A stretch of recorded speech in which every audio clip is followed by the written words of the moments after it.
Salmo 139, a partir do versículo 1, diz assim a palavra de Deus: Senhor, Tu me sondas e me conheces, sabes quando eu me assento e quando me levanto. De longe penetras os meus pensamentos, esquadrinhas o meu andar e o meu deitar, e conheces todos os meus caminhos. Ainda a palavra não chegou à língua, e Tu, Senhor, já conheces toda. Tu me cercas por trás e por diante, e sobre mim pões a mão. Tal conhecimento é maravilhoso demais para mim, é sobre modo elevado, não posso atingir. Para onde me ausentarei do Teu Espírito? Para onde fugirei da Tua face? Se subo aos céus, lá estás. Se faço a minha cama no mais profundo abismo, lá estás também. Se tomo as asas da alvorada e me detenho nos confins dos mares, ainda lá me haverá de guiar a Tua mão e a Tua destra me susterá. Feche seus olhos por alguns instantes. Se você puder, pôr a sua mão no seu coração. Uma atitude simbólica do agir de Deus, do desejo de que a palavra entre e fale. Pai, em nome de Jesus, nós estamos na Tua presença. Nós dependemos de Ti, nós precisamos de Ti, nós queremos que o Senhor faça. Eu me coloco nas Tuas mãos, eu coloco essa palavra diante do Senhor. É a Tua palavra, ela é poderosa para transformar as nossas vidas.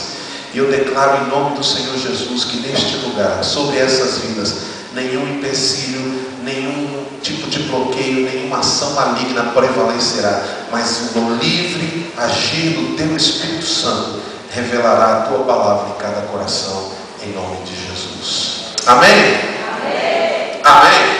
Amém. Sabe, queridos, nesses 10 anos de pastoreamento que completamos na época do carnaval deste ano, analisando as vidas que já atendemos e pensando nas nossas próprias vidas, algumas perguntas sempre têm borbulhado no meu coração. Nosso grande desafio como cristãos é viver para agradar a Deus, certo, irmãos? Esse é o nosso grande desafio, é um grande alvo da vida de todo aquele que teve um verdadeiro encontro com o Senhor Jesus. Deixar de lado a sua natureza pecaminosa, acabar na sua vida com aqueles bloqueios na sua alma que impedem você de cumprir o que Deus tem para a sua vida. Todo cristão tem isso. Mas sabe, algumas coisas me intrigam. E eu, durante muitos anos, tenho me perguntado isso. E creio que nessa semana, orando ao Senhor e gastando um tempo para meditar na Sua palavra, isso tenha vindo no meu coração.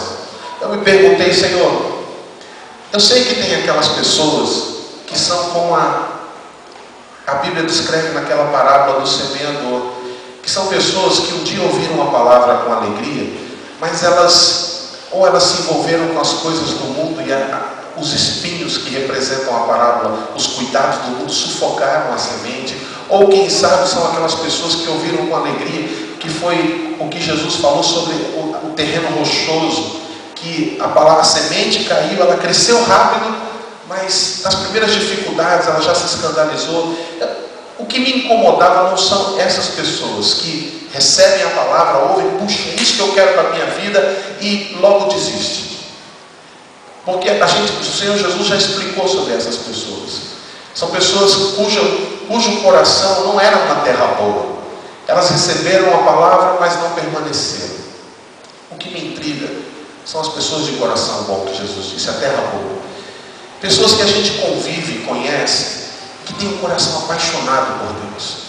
Pessoas que amam a Deus, que entregaram suas vidas, que renunciaram a muita coisa, que disseram não para muita proposta do mundo. Pessoas que disseram: Deus, eu quero o Senhor, e realmente se entregaram. Mas pessoas que no decorrer da vida cristã não conseguem vencer algumas coisas, não conseguem superar alguns desafios. Eu estou falando isso para vocês, isso serve para vocês, isso serve para mim. Eu não estou aqui apontando o dedo para ninguém. Mas são questionamentos que haviam no meu coração. Por que nós temos... Quantos já viram pessoas extremamente sinceras, mas derrotadas na sua vida por causa dos seus bloqueios na alma e por causa dos seus pecados? Quantos já viram pessoas assim? E você vai conversar com a pessoa e você não entende, você fala: meu Deus, uma pessoa tão apaixonada por Deus, uma pessoa que busca tanto, A gente conversa, a gente vê que ele não quer as coisas do mundo, mas vez por outra vê a pessoa tropeçando, caindo, às vezes nas mesmas coisas. E esses questionamentos, como um pastor, mas também como um homem, subiram ao meu coração. Creio eu, não quero ter pretensão de ter resposta para tudo, mas pelo Espírito Santo, creio que nesse Salmo 139, alguns esclarecimentos vieram à minha mente, e eu acho que eu posso, pelo Espírito Santo, com a graça de Deus, contribuir para que a tua vida, mediante essa palavra, se torne uma vida mais firme no Senhor, se torne uma vida mais vencedora. Pegue na mão do seu irmão e diga assim: Deus quer fazer de você um vencedor. Deus quer fazer você superar essas coisas na sua vida. E profetize com autoridade, diga assim: em nome de Jesus, Deus está te levantando para ser alguém que não vai mais tropeçar nessas coisas. Deus vai te fortalecer e vai te fazer alguém segundo o coração dele, alguém vencedor sobre essas coisas, que não é parado por nenhum bloqueio, mas que avança para o alvo, em nome de Jesus. Amém. Glória a Deus. Eu creio nisso.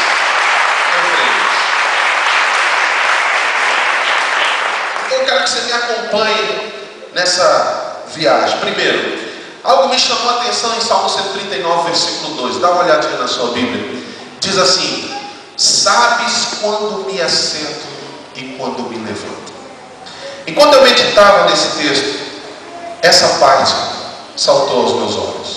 Diga assim comigo: tu sabes quando eu me assento e quando eu me levanto. Irmãos, essa primeira parte, tu sabes quando eu me assento, ou tu conheces o meu assentar, fala de uma introspecção, fala da presença de Deus na nossa vida.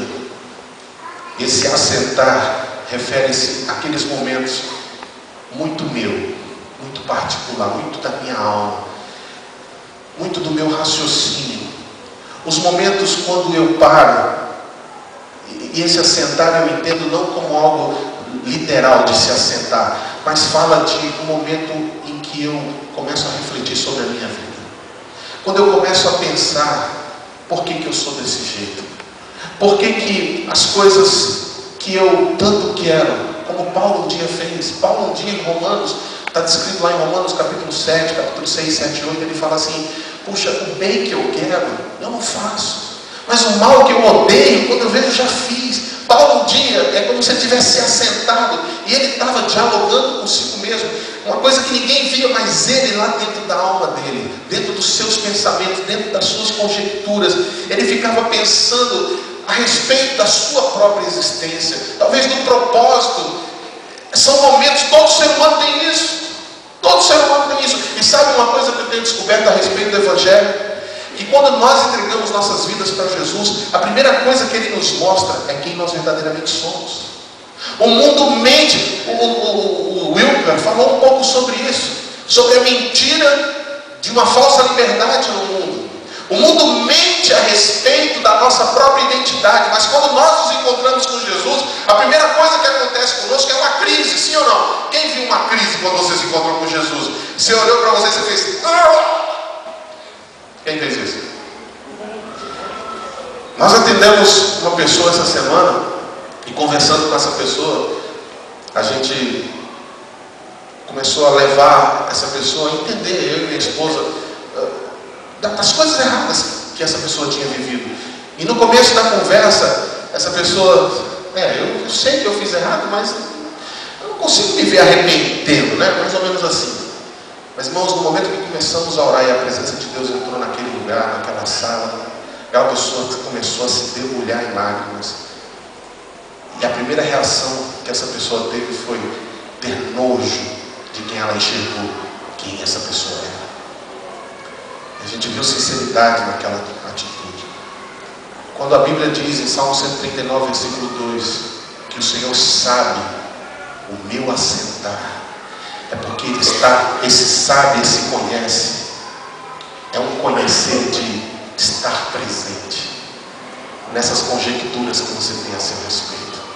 Quando você olha para você mesmo, quando você começa a pensar de onde você veio, quem foi você, quem foi teu pai, qual é o teu sonho, qual é o teu futuro, quais são os teus planos, quais são as tuas expectativas, as frustrações que você viveu, os momentos difíceis, as rejeições que você passou, toda esse volume intenso de coisas que você olha para você mesmo.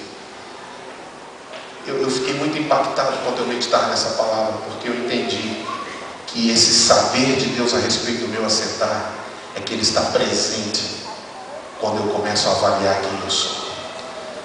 Ele está ali junto, Ele está perto, Ele não se aparta quando eu começo a enxergar, e na verdade quando eu começo a enxergar é a prova de que Ele está perto, porque é Ele quem me mostra. A Bíblia diz que o Espírito Santo é quem nos convence de todo o pecado. Ele começa a revelar quem verdadeiramente nós somos. No hebraico, aquele texto de Gênesis capítulo 12, quando Deus fala para Abraão assim: vai para o lugar que eu vou te mostrar. Na verdade, uma tradução do hebraico para aquele texto é que Deus diria para Abraão assim: vai ao encontro de ti mesmo. Sai do lugar onde eu estou te chamando e vai para aquilo que eu te chamei para ser, para fazer. Vai descobrir quem você é. É esse assentar que fala de uma autoanálise. E na maioria das vezes, quando a gente faz uma autoanálise, a gente descobre coisa que a gente não queria ver. Quem está entendendo? Quem andou se arriscando fazer um negócio desse por esses dias? Todo verdadeiro filho de Deus é impelido pelo Espírito Santo a fazer esse tipo de coisa de tempos em tempos. Mas eu queria que você pegasse na mão do seu irmão mais uma vez e dissesse assim para ele: Deus está com você nessa introspecção. Ele está presente nessa análise. E diga assim: por mais que você descubra um monte de coisa na sua vida, Ele não desistiu de você. Ele está presente. Amém? Irmãos, esse assentar fala também daqueles momentos que eu paro para chorar, para tentar assimilar o que nem eu mesmo entendo sobre mim. Escuta aqui, irmão. Alguém já parou aconteceu com você de começar a chorar e você não entender porque você está chorando, mas simplesmente vem um nó no teu peito, um nó na garganta, e alguém te pergunta: o que está acontecendo? Você não sabe, mas está aquela coisa louca prendendo dentro de quem já sentiu isso. Isso fala do assentar. Isso fala de Deus presente. Ele conhece o meu assentar. Nos momentos da minha vida em que eu paro para tentar entender o que eu não consigo entender a meu respeito, para tentar desmistificar aquilo que é secreto para mim mesmo. O que você tem? Não sei. Mas você está chorando por mim? Também não sei. Mas o que você tem? Não sei. Chora mais ainda. Deus está presente nesses momentos. E quando você encontrar esses momentos, entenda que você está num momento de assentar. E no momento de assentar, Deus conhece, Deus sabe, Ele está ali. E precisa desses momentos. Marido, quando você vê sua esposa não assentar nisso, não fica tentando descobrir, vai atrapalhar. Não fica cutucando. Ô mulher, fala, o que você tem? Mas o que é? Ô mulher, vai orar, mulher. Para com isso. Esposa, a mesma coisa. Isso só não pode ser tão frequente, né, irmãos? Todo dia. Senão você não vive. Mas tem momentos no teu assentar que Deus vai estar presente ali para te levar a enxergar algumas coisas e entender algumas coisas. O Senhor conhece o meu levantar. Fala dos meus comportamentos. Fala das minhas reações, atitudes, palavras, hábitos, tudo que é exterior, tudo que é externo. Aquilo que se exterioriza é reflexo do que se processa aqui dentro. Lá em Mateus capítulo 12, versículo 34, Joãozinho, põe aí no nosso data show, por favor. Mateus capítulo 12, versículo 34, Jesus disse assim: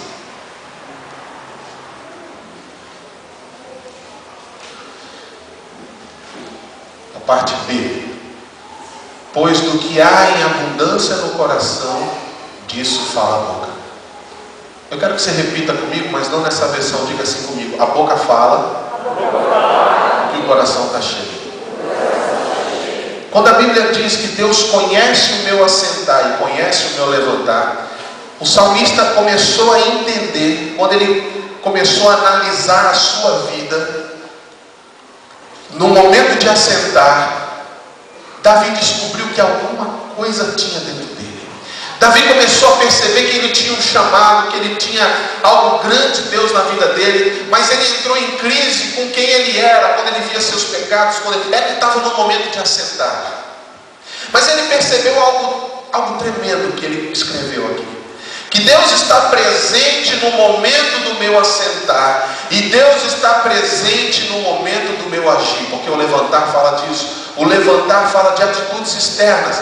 Davi, creio eu, que no momento de crise, quando talvez ele tivesse pecado, pisado na bola, e ele entrou em conflito com ele mesmo, porque ele dizia: Senhor, como que eu posso pisar na bola desse jeito? Como que eu posso viver dessa maneira? Se o Senhor tem um chamado, se eu sou um homem de Deus, se o Espírito de Deus está na minha vida, como é que... Deus respondeu para ele, e ele escreveu: Ele sabe quando eu me assento e sabe quando eu me levanto. Tem coisas que nós não entendemos a nosso próprio respeito, mas Deus entende. Tem coisas que eu não consigo compreender, porque Salmo 103 diz assim: Deus conhece a nossa estrutura e sabe que a gente é pó. Ele sabe muito bem o que nós somos e por que agimos de determinadas maneiras. Mas o ponto que eu quero chegar aqui, de que o Senhor conhece o meu levantar, e é importante você entender isso. As minhas atitudes são fruto do que está no meu interior. Muitas vezes eu não entendo minhas próprias atitudes. Sabe por quê? Porque eu não conheço o meu próprio assentar. Eu não conheço, eu não consigo entender por que eu agi daquela forma. Porque também é secreto dentro de mim o que anda se passando na minha vida. Eu posso não entender o meu agir e o meu assentar, mas Deus sabe. Deus conhece. Isso quer dizer que Deus discerne. Isso é forte, eu queria que você prestasse atenção. Essa declaração de Davi, Deus conhece o meu assentar e o meu levantar, quer dizer o seguinte: que Deus discerne aquela fração de segundos em que o meu coração, o meu interior processa uma série de pensamentos e quando eu decido agir. Isso é uma fração de segundo que a gente não percebe na nossa própria vida. Quando foi que um pensamento, quando foi que uma intenção interior se transformou numa atitude? E é por isso que muitas vezes a gente acaba se perguntando: por que eu fiz isso? Quem já fez essa pergunta? Tomou uma atitude, levanta bem alto sua mão se isso aconteceu com você. Você fez um negócio, teve uma resposta, foi para um lugar, fez alguma coisa, e depois você para e fala assim: o que eu estou fazendo? O que eu fiz? Da onde veio isso? Por que eu estou agindo dessa maneira? Foi num momento como esse que Paulo, mais uma vez, eu repito, disse: eu não entendo o meu próprio modo de agir, mas Deus conhece o meu assentar e o meu levantar. Eu estou tentando transformar em palavras o que está aqui. Eu espero que eu esteja conseguindo com a ajuda do Espírito Santo. Porque Davi também teve essa crise que eu estou tendo com vocês agora. Porque ele disse assim no versículo... Olha o versículo 6. Olha o que Davi diz: tal conhecimento. Ele está falando do conhecimento de Deus nessa esfera do assentar, do levantar, do que eu penso, do que eu processo, que me leva a agir. Aquela fração de segundo onde eu tomei uma decisão de fazer algo que eu não sabia que tinha dentro de mim, esse negócio. Davi fala assim: esse conhecimento de Deus é maravilhoso demais para mim, eu não consigo atingir.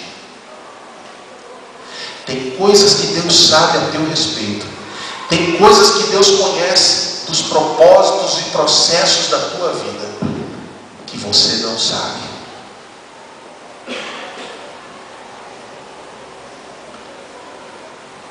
Continuando. É o conhecimento de Deus sobre todos os processos da minha vida, entre meu assentar e levantar, que contém as chaves que abrirão as portas para a transformação do meu caráter. Vou repetir. É o conhecimento de Deus sobre todos os processos da minha vida, entre meu assentar e levantar, que contém as chaves que abrirão as portas para a transformação do meu caráter. Nós nunca vamos transformar nosso próprio caráter sem conhecer a Deus. O que Deus quer de nós, e o motivo porque a minha vida tem que ser uma vida de adoração, é porque é pela adoração que eu entro no Santo dos Santos. E é lá no Santo dos Santos, na presença de Deus, que Ele vai me revelar as coisas que eu preciso saber a meu próprio respeito. É por isso que a falta de adoração na vida de uma pessoa, é por isso que a falta de intimidade com Deus, a falta de tempos diários em busca ao Senhor, promovem na minha vida uma distorção, promovem na minha vida todo tipo de desalinhamento com o que Deus tem para mim. Porque eu só posso conhecer a mim mesmo, o que processa dentro de mim, se eu estiver na presença dEle. E aí sim, Ele vai me revelar, porque eu ando na sua presença, o que está se processando dentro de mim. E é esse conhecimento, é nesse conhecimento que estão presentes as chaves que vão abrir portas para a transformação do meu caráter. Diga ao seu irmão: Deus quer mudar seu caráter. Deus quer mudar a sua vida. Só que você tem que estar na presença dEle. Quem está entendendo, irmãos?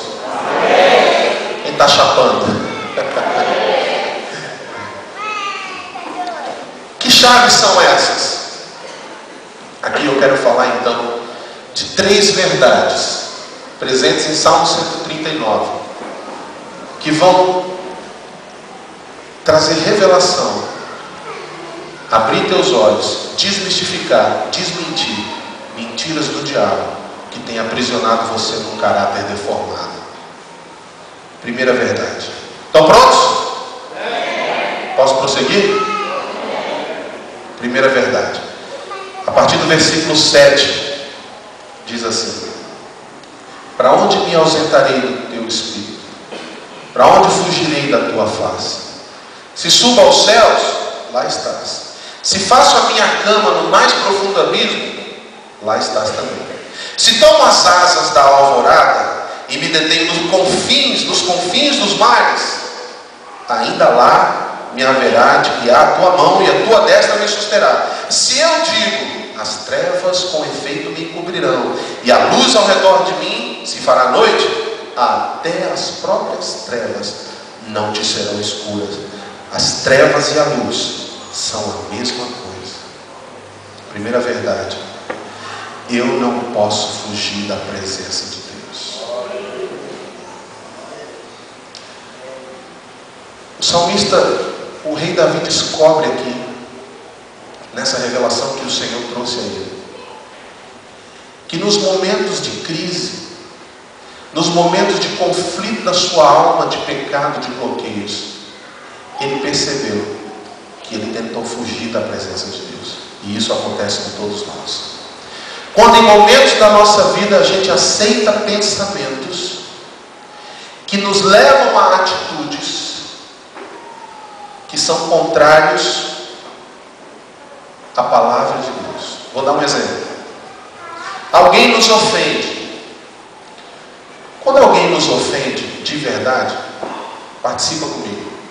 O que dá vontade de fazer? Orar com imposição de mão fechada.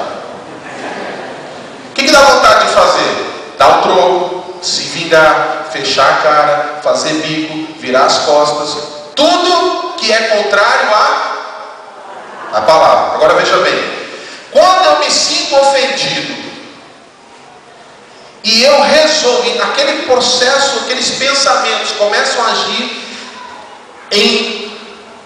contra a pessoa que me ofendeu, naquele momento eu te pergunto, que você está pensando e até elaborando, eu vou pegar, eu vou fazer isso, ela vai ver, ele vai ver. Naquele momento, Deus está presente? Sim ou não? Deus está vendo o que você está pensando ou não? Deus está presente na tua vida naquele momento que você está conjecturando um monte de coisa errada, sim ou não? Ele está presente. Acontece o seguinte: nesse momento de raiva que eu me deixo levar, eu estou com consciência de que Deus está vendo o meu pensamento? Mas Ele está presente? Mas eu volto meu pensamento para Ele numa hora dessa? É nessa hora que eu fujo da presença de Deus. Alguém está sendo tocado. Vou dar outro exemplo. No momento de tentação, deixa no chão. No momento de tentação, na imoralidade, na sensualidade, prostituição, adultério, me acompanhe. Nunca é uma atitude isolada. Começa com pensamentos. Sim ou não? Sim. O pensamento vem. Você que é um filho de Deus, quando vem esses pensamentos, você sabe que eles são contrários à palavra de Deus. Sabe ou não sabe? Mas quando nós deixamos esses pensamentos se transformar em atitudes, Deus estava presente ou não estava? Ele conhece o meu assentar e o meu levantar. Mas quando deixei meu pensamento me levar ao pecado, eu considerei que Deus estava presente? O que eu fiz? Fugi da presença de Deus. Momento confissão. Quantos reconhecem, como Davi reconheceu, que em muitas ocasiões você tem fugido da presença de Deus?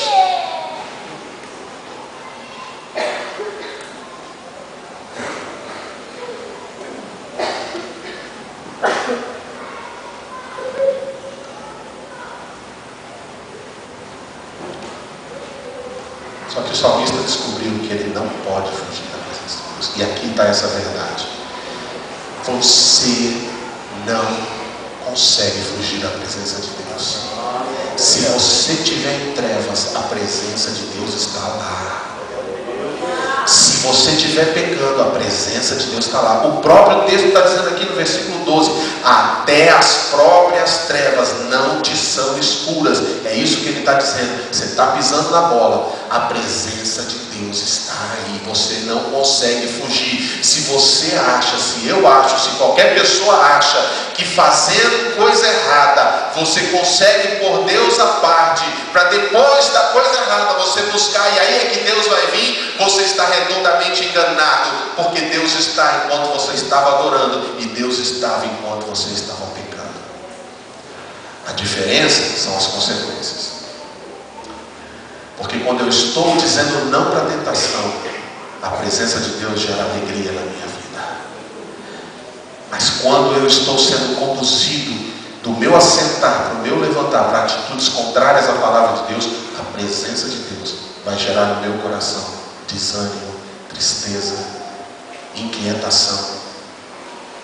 Na verdade, deixa eu corrigir o que eu disse. Esses sentimentos que eu tenho quando eu sou levado pelo meu assentar e levantar, fazer coisas erradas, os sentimentos que eu tenho são consequências da desaprovação de Deus, porque Ele está presente, está vendo o que você está fazendo, e Ele está desaprovando. E aí vem uma série de consequências no seu coração. Quem está entendendo? Amém. Dá um glória a Deus para eu não me sentir sozinho nisso aqui. Amém. O silêncio de vocês é cansaço, sono, ou porque está doendo? Alguns ficaram em silêncio. Bom, eu não vou nem tentar entender, porque nem você se entende, quanto mais eu quero entender você, na verdade. Pega na mão do seu irmão e diga assim: Deus está ajustando. Deixa Ele mexer. Amém? Qual é a primeira primeira verdade, diga assim comigo: eu não posso fugir dessa presença. Irmão, se essa verdade tiver revelada dentro de mim, eu vou ser livre de um caráter destruído, eu vou ser livre de pecados. Porque a Bíblia diz em 1 João capítulo 2 ou 3, versículo 9, que quem é nascido de Deus não vive pecando habitualmente. Por quê? Porque essa verdade me revela o seguinte. Pensa comigo. Se eu sei que não posso fugir dessa presença, se eu sei que Ele está aqui comigo, olhando tudo que eu estou fazendo, eu vou ter coragem de xingar alguém na rua que fechou meu carro, eu fiquei com raiva e dou um xingamento. Eu sei que Ele está olhando para mim. Deixa eu fazer uma ilustração. Vem cá, César. Fica aqui, querido. Vem cá, Diego. César vai representar o Espírito Santo, a presença de Deus. O Diego está dirigindo o carro. Dirige o carro. Vai com ele, Espírito Santo. Isso. Agora, pastor Samuel, você é um carro de um motorista ímpio que dá uma fechada nele. Jesus! Agora congela. Agora presta atenção. Ele fechou. Deu uma raiva furiosa na hora. O Espírito Santo fica olhando para ele. Fica olhando, fica olhando. A atitude dele, está olhando. O Espírito Santo está olhando.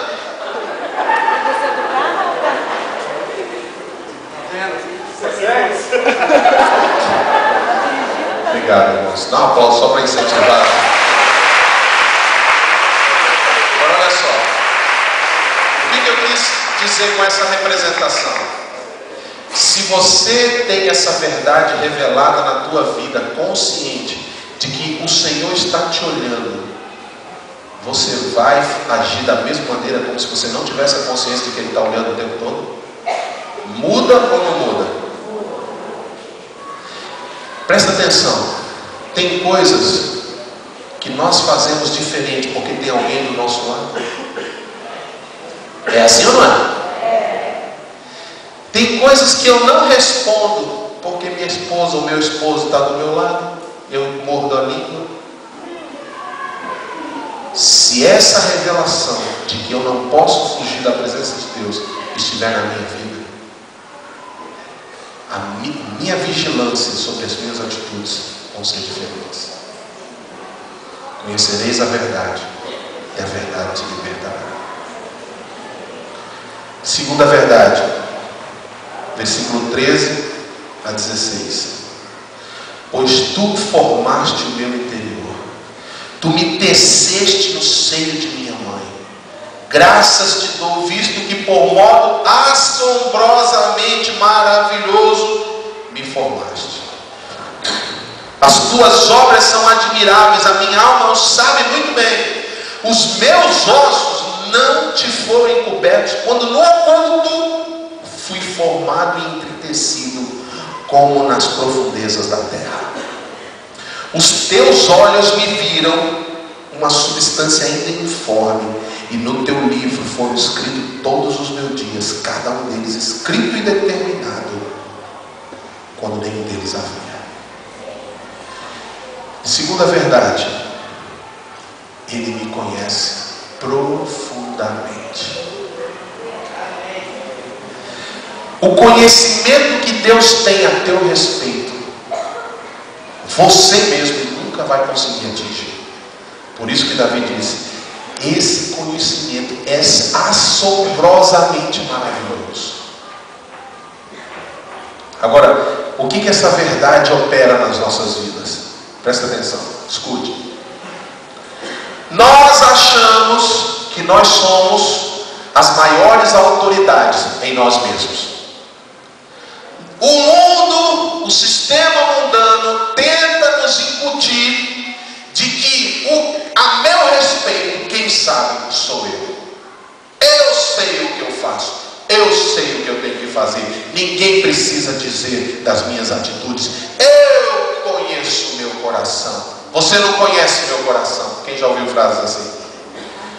São frases que dão uma conotação desse pensamento maligno, de que a pessoa acha, sabe aquela frase, eu sei o que eu estou fazendo?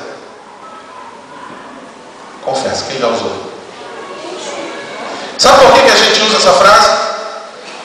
Porque a gente se inquieta de alguém muitas vezes usado por Deus apontar o dedo e dizer, você está errado, seu pensamento está errado, sua atitude está errada, você está melindroso, você está melindrosa, você está pecando, você não devia agir dessa maneira. Nessa hora o eu ressuscita, o meu ego se ofende e diz, eu sei o que eu estou fazendo da minha vida, a vida é minha. Você não conhece meu coração e ainda usa, Deus conhece meu coração. Conhece mesmo, só usou a frase de maneira errada, com a motivação errada.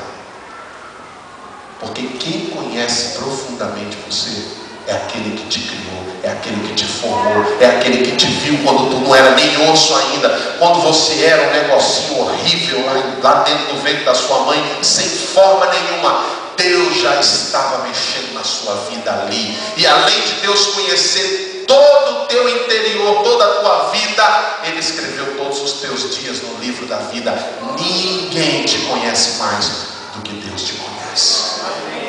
De forma que eu não posso dizer e não posso agir como se eu soubesse o que eu estou fazendo.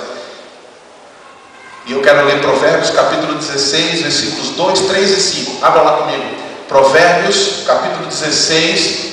Se você está em Salmo 139, deixa o dedão aí, vira as páginas, é o próximo livro. Provérbios 16, versículos 2, 3 e 5 diz assim: todos os caminhos do homem são limpos aos seus olhos. Escuta aqui.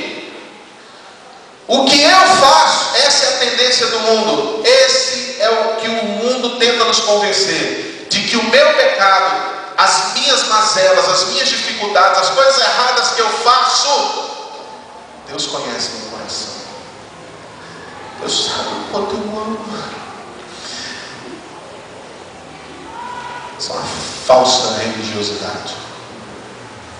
Quem conhece você é Deus, nem você mesmo conhece. Não tente usar essa frase, Deus conhece o meu coração, para tentar se esquivar de alguém que está te apontando erros que você está cometendo. Porque quem convence o homem do pecado, do juízo, é o Espírito Santo. Pastor, mas e se alguém fica apontando para mim meu erro? Meu conselho, se nós somos nascidos de novo e eu morri para mim mesmo, você já viu morto reclamar, irmão? Você já foi num velório e o defunto disse, por que colocar esse terno azul em mim e não preto que eu gosto mais? Você já viu isso acontecer? Diga para o seu irmão assim, você já morreu. Você já foi tarde. Presuntão. Se alguém chega para você e diz assim, você está errado. Se tua reputação já está na cruz, você não tem que provar nada para ninguém. Você vai ver com Deus se você está errado mesmo ou não. O verdadeiro nascido de novo, ele usa essas oportunidades para dizer, Deus fala comigo, porque se eu estiver errado, eu quero é mudar mesmo. Eu quero é ser diferente mesmo. Mas o mundo tenta nos convencer de que a gente sabe o que a gente está fazendo. Diga assim, eu não sei o que eu estou fazendo. Se Deus não me mostrar, se Ele não me revelar, se Ele não me guiar, se Ele não me instruir, eu não sei o que eu estou fazendo.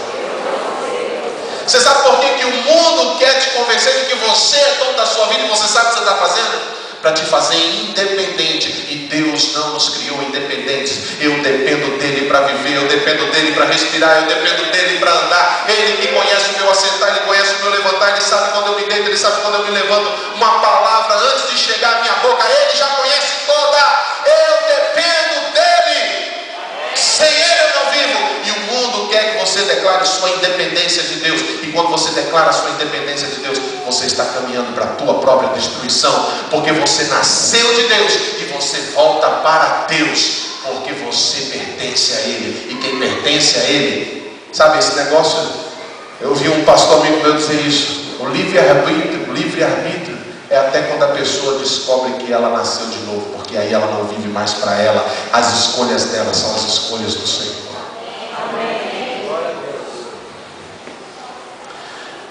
Continuando Provérbios 2, 16, 2, 3 e 5. Todos os caminhos do homem são limpos aos seus olhos, mas o Senhor pesa os espíritos. Em outra versão diz, mas o Senhor conhece a verdadeira motivação.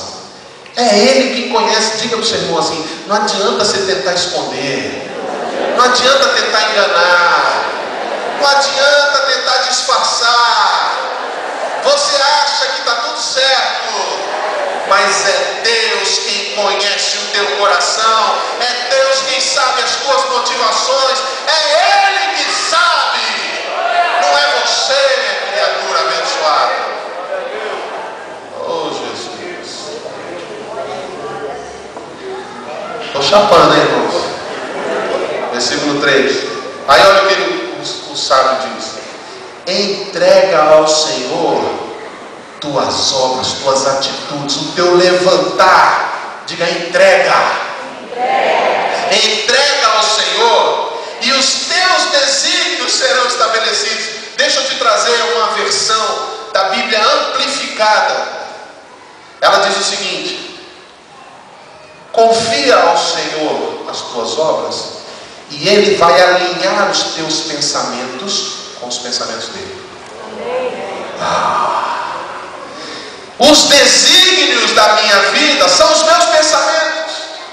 Ele conhece os meus pensamentos e o desejo do coração dele é que eu entenda essa verdade de que é Ele quem me conhece e eu não posso pensar por mim mesmo. Eu tenho que aprender a pensar alinhado e só na presença dele eu vou aprender isso. Você já conheceu pessoas sinceras, filhos de Deus, mas que tem um monte de pensamento torto? Já não? E vive falando abobrinha porque os pensamentos são tortos? É porque seus desígnios não são estabelecidos pelo Senhor, porque seus pensamentos não estão alinhados com os pensamentos do Senhor. Versículo 5. O Senhor fez tudo. Não, esse é o 4. O 5. Todo homem arrogante é abominação ao Senhor. Certamente não vai ficar impune. O que isso tem a ver com o que a gente está dizendo? Arrogante é aquele que anda no pensamento mundano. Eu é que sei da minha vida. Eu sei das minhas atitudes. Ninguém tem que dizer para mim o que eu tenho que fazer ou o que eu não tenho que fazer. Se você disse essas palavras, engula-as e peça perdão a Deus, porque isso é arrogância, e toda arrogância Deus vai castigar. Está escrito, ela não vai deixar de ser punida. A Bíblia diz que Deus resiste aos soberbos. Deus não deixa o orgulhoso, aquele cujo pensamento está fundamentado nessa mentira de que eu sou dono da minha vida, eu faço. Deus não deixa uma pessoa dessa dar certo. Deus não deixa a vida dessa pessoa prosperar. Deus bloqueia, porque Ele resiste aos soberbos, mas Ele dá graça aos humildes. Talvez você está aqui nessa noite e não está entendendo porque algumas coisas na sua vida não estão dando certo. Não está entendendo porque você se esforça tanto e as coisas não prosperam. Deus está respondendo: você está arrogante. Você está com o coração cheio das suas próprias razões. E você acha que você conhece. Você não conhece. Eu conheço, diz o Senhor. Não está doendo em mim também, tá? É só em você, não. Terceira verdade. Tem fôlego para mais uma, irmãos? Dá um incentivo aí. Posso mandar? Ele tem pensamentos sobre mim. Diga comigo, Ele tem pensamentos sobre mim. Quantos gostariam de saber o que Deus está pensando nessa hora a teu respeito? Já pensou? Deus levanta alguém aqui, cheio do Espírito Santo, e chega para você e diz: Deus está dizendo que você foi escolhido por Ele, que você vai ser usado por Ele, que você é um instrumento nas mãos dEle, que você agrada o coração dEle. Meu Deus do céu, quem gostaria de ouvir isso? Diga comigo: Deus sabe, Deus tem pensamentos a meu respeito. Olha lá comigo o versículo 17.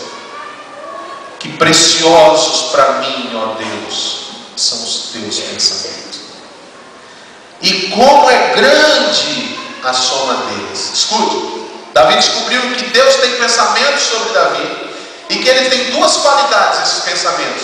Eles são muitos, e são preciosos, são ricos, são tesouros. Diga comigo: o pensamento de Deus para mim são tesouros. Versículo 18 diz: se os contasse, excedem os grãos de areia, contaria, sem jamais chegar ao fim. São os pensamentos que Deus tem sobre você. E o que essa verdade opera na minha vida? Escute isso. Deus nos deu capacidade para pensar. Sim ou não? Isso nos faz seres racionais. Nós somos seres pensantes. Acontece que os nossos pensamentos, nenhum homem pensa sem uma influência sobre os seus pensamentos. Porque embora Deus nos tenha feito seres pensantes, Ele nos fez limitados. Confere aí, irmãos. Estão entendendo? Ele nos fez limitados. Então, os meus pensamentos são produzidos por alguma influência. Os próprios cientistas políticos descobriram isso, quando eles escreveram assim: o homem é produto do meio que ele vive. Ou seja, ele é resultado do ambiente que ele está. A palavra de Deus já diz isso há muitos anos. Provérbios diz assim: que se você andar com companhias erradas, se você andar com pessoas que desviam a verdade, você vai se tornar como uma delas. Porque os pensamentos do homem são influenciados de alguma fonte. Alguma fonte influencia. E o homem acha que ele produz pensamentos dele mesmo. Mentira. Os pensamentos que são produzidos na tua vida, ou eles vêm de Deus, ou eles vêm do sistema desse mundo. Eu posso provar isso na Bíblia. Abra comigo em Efésios capítulo 2, nem precisa abrir, vamos acompanhar pelo Data Show. Já estou encerrando. Efésios capítulo 2, a partir do versículo 1. Nós vamos ler a partir do versículo 1. Efésios capítulo 2, a partir do versículo 1. Diz assim a palavra de Deus: Ele vos deu vida, estando vós mortos nos vossos delitos e pecados, nos quais andastes outrora, segundo o curso deste mundo. Ou seja, primeira coisa, antes da gente ter vida de Deus em nós, como é que a gente andava? Qual era? A gente seguia o quê? O curso deste mundo. Continuando. Segundo, olha o que é o curso do mundo. Segundo o príncipe da potestade do ar, do espírito que agora atua nos filhos da desobediência, entre os quais também todos nós andamos outrora, segundo as inclinações da nossa carne, fazendo a vontade da carne e a verdade é que demônios que regem nas regiões espirituais influenciavam a tua maneira de pensar antes de você nascer de novo. Ou seja, se você achava que você produzia seus próprios pensamentos, você está enganado. Eles eram produzidos por demônios na sua mente. Quando eu me converto, Deus me liberta do curso do mundo que é operado pelo príncipe das trevas, Ele arranca as garras de Satanás da minha mente e me dá a capacidade de alinhar meus pensamentos com a fonte correta, a fonte que é Jesus. É por isso que aquele texto que nós lemos em Provérbios 16 diz: se eu entregar meus caminhos, minhas obras, minhas atitudes ao Senhor, Ele vai alinhar meus pensamentos com os pensamentos dele. Eu posso provar mais ainda na Bíblia. Por exemplo, Jeremias capítulo 29, 11. Joãozinho, põe para nós. Quantos creem que Deus tem pensamentos para nós? Amém. Se você crê, você pode dar uma glória a Deus bem forte. Amém. Deus tem pensamentos para nós. Olha aqui. Olha o que Deus está dizendo. Pois eu pensei os planos que estou projetando para vós, diz o Senhor. Planos de paz e não de mal, para vos dar um futuro e uma esperança. Em outras versões diz: eu sei os pensamentos que tenho para vocês. Os meus pensamentos são influenciados por alguma fonte. E se não for de Deus, é do maligno. E para que eu seja liberto, eu preciso conhecer essa verdade. Deus tem pensamentos para mim. E antes de eu permitir que qualquer pensamento seja produzido na minha mente, diante das circunstâncias que eu vivo, na presença de Deus, eu vou dizer: Deus, eu quero pensar o que o Senhor está pensando. Eu quero sentir o que o Senhor está sentindo. Eu não aceito que meus pensamentos sejam conduzidos por qualquer fonte que não seja o Senhor.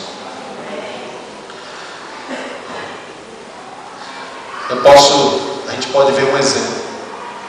Como é que você pensava antes de você entregar sua vida para Jesus? Se você for meditar, você vai enxergar que os seus pensamentos eram egoístas. Eram ou não eram? Buscando seus próprios interesses, perversos, devassos, pensamentos de competição. Eram assim ou não eram os pensamentos antes de termos a Jesus? Porque nossos pensamentos eram influenciados por esses espíritos malignos. São essas três verdades que podem mudar definitivamente o caráter de alguém que é nascido de Deus.